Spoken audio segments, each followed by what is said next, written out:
नमस्कार दोस्तों, इस वीडियो में हम वर्ल्ड वार सेकंड के बारे में डिस्कस करेंगे। चलिए शुरुआत करते हैं। हिटलर की जो मांगे थी, हिटलर का जो लालच था वो लगातार बढ़ रहा था।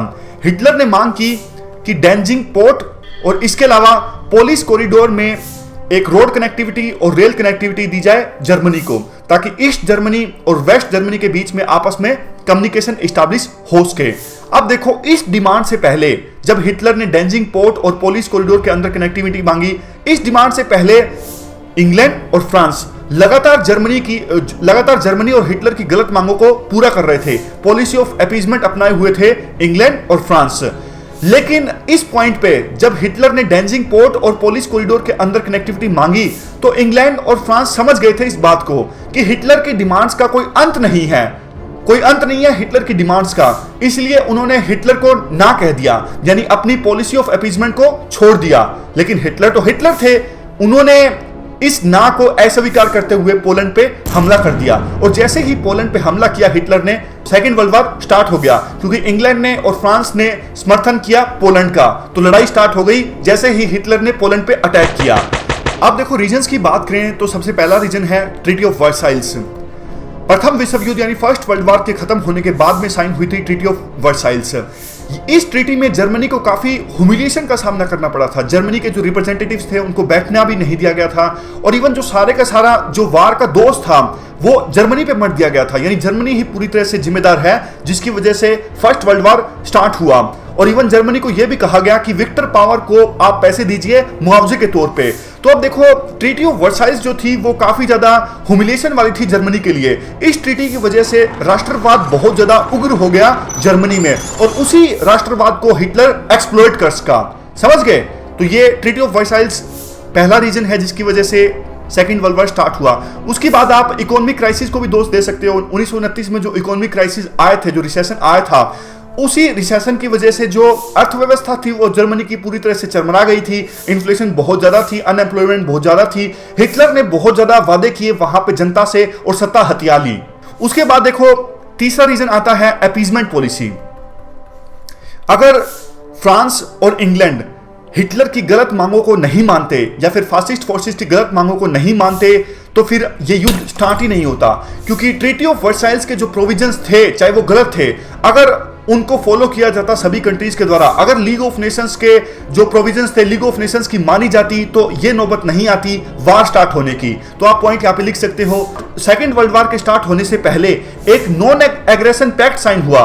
किन किन के बीच में ये नॉन एग्रेशन पैक्ट साइन हुआ? जर्मनी के बीच में और यूएसएसआर के बीच में। क्या था इस नॉन एग्रेशन पैक्ट में? इस नॉन एग्रेशन पैक्ट में यह था कि जर्मनी अटैक करेगा पोलैंड पे, और रशिया यानी यूएसएसआर, उसमें यूएसएसआर था, यूएसएसआर रहेगा न्यूट्रल, यानी कुछ भी नहीं बोलेगा यूएसएसआर। और यूएसएसआर न्यूट्रल क्यों रहेगा? क्योंकि जब जर्मनी अटैक करेगा पोलैंड पे, पोलैंड को जीतेगा, तो कुछ टेरिटरीज दी जाएगी यूएसएसआर को। तो ये देखो कितनी हैरानी वाली बात है।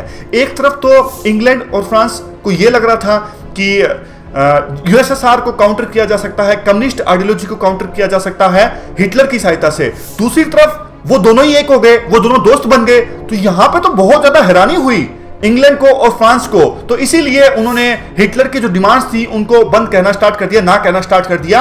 और पोलैंड पे जैसे ही अटैक किया जर्मनी ने, सेकेंड वर्ल्ड वॉर स्टार्ट हो गया। तो आप पांचवा रीजन यहां पे लिख सकते हो, नॉन एग्रेशन पैक्ट, जो कि साइन हुआ था किस किस के बीच में? यूएसएसआर और जर्मनी के बीच में। छठा पॉइंट आप डिस्ट्रस्ट भी लिख सकते हो। डिस्ट्रस्ट किस चीज के बीच में?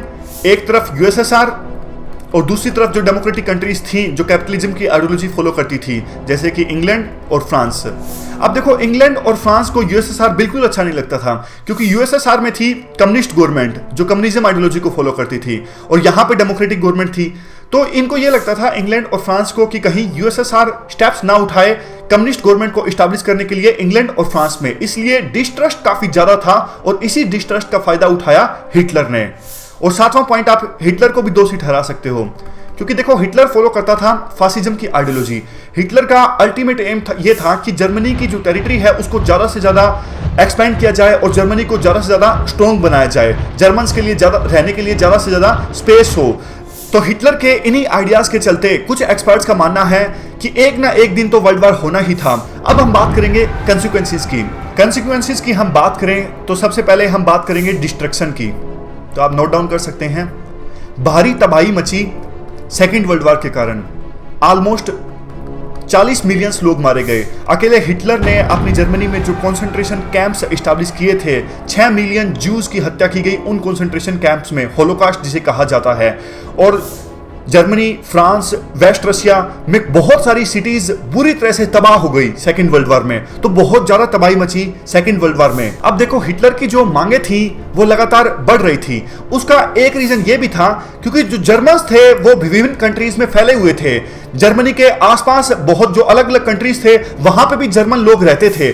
जर्मन लोग रहते थे, इसी वजह से हिटलर अपना दावा ठोक देता था। हिटलर कहता था कि यहां पे जर्मन लोग रहते हैं, इसीलिए इस टेरिटरी पे हमारा कब्जा होगा। लेकिन अब जो जर्मन लोग विभिन्न कंट्रीज में फैले हुए थे उनका माइग्रेशन स्टार्ट हो गया जर्मनी के अंदर, ताकि सारे जर्मन्स एक ही जगह पे रहेंगे तो फ्यूचर में जर्मनी की जो सरकार होगी वो दूसरे देशों पे कुछ जगह पे अपना दावा नहीं ठोक सकेगी। समझ गए?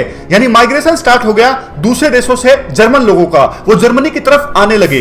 देखो 1945 में यूएसए ने इस्तेमाल किया अपने न्यूक्लियर बॉम्ब को। हिरोशिमा और नागासाकी पे गिराया गया न्यूक्लियर बॉम्ब। यूएसए के द्वारा यह आर्गुमेंट दिया गया कि हम वार को जल्दी खत्म करना चाहते थे। जैसे ही न्यूक्लियर बॉम्ब का इस्तेमाल किया गया, जापान ने घुटने टेक दिए और वार खत्म हो गया। लेकिन यूएसए अपने आप को असर्टिव घोषित करना चाहता था कि पूरे वर्ल्ड में अब एक ही पावर है, यूएसए।